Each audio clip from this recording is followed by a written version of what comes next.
Hi guys, I'm Carl van der Schyff. I'm a portrait photographer based in Johannesburg, South Africa. And I've been doing this for about 7 years.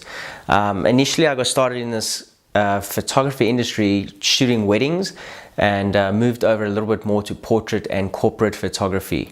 That's basically where I specialize now.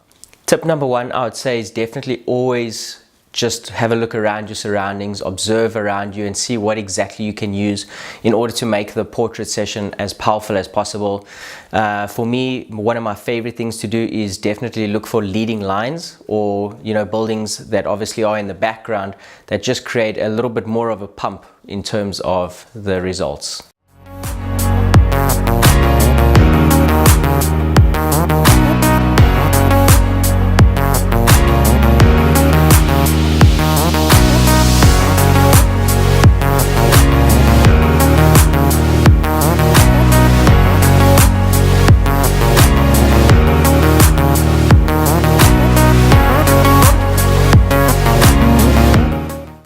Tip number two would be to utilize the lighting around you, whether you're an artificial photographer that uses off-camera flash or a naturally lit photographer.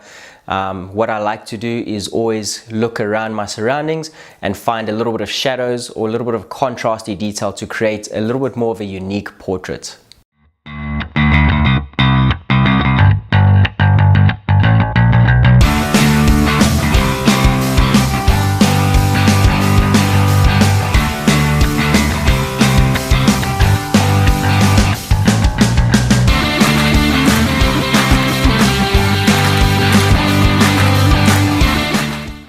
Tip number three would be have a reflector or diffuser with you all the time.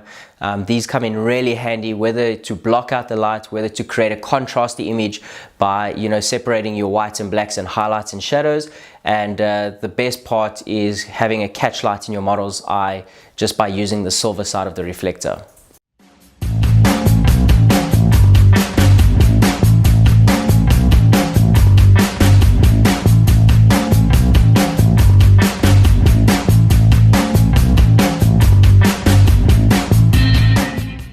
Tip number four would be learning how to pose your models. That is very, very important. A well-posed model looks very, very comfortable, and the overall result is always way better than a person that doesn't know how to pose. So the best place to find posing techniques or ways to learn how to pose your model is on Pinterest and Instagram. That's where I like to find all of my inspiration.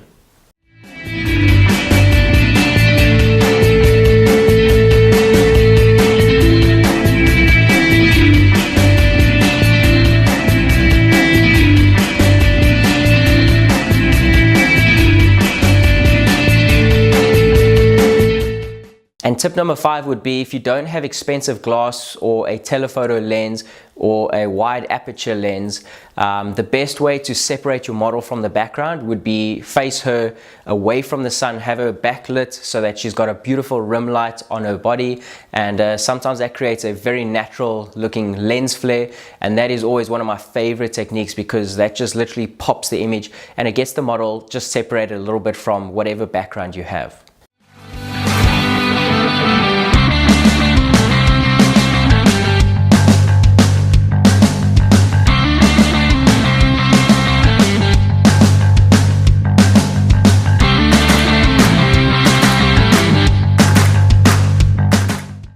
So guys, that's my 5 tips which has got me to where I am today. Those are the most useful tips I could literally give you guys right now. I hope this helps you as much as it has helped me, and hope to see a little bit of your images online in the future.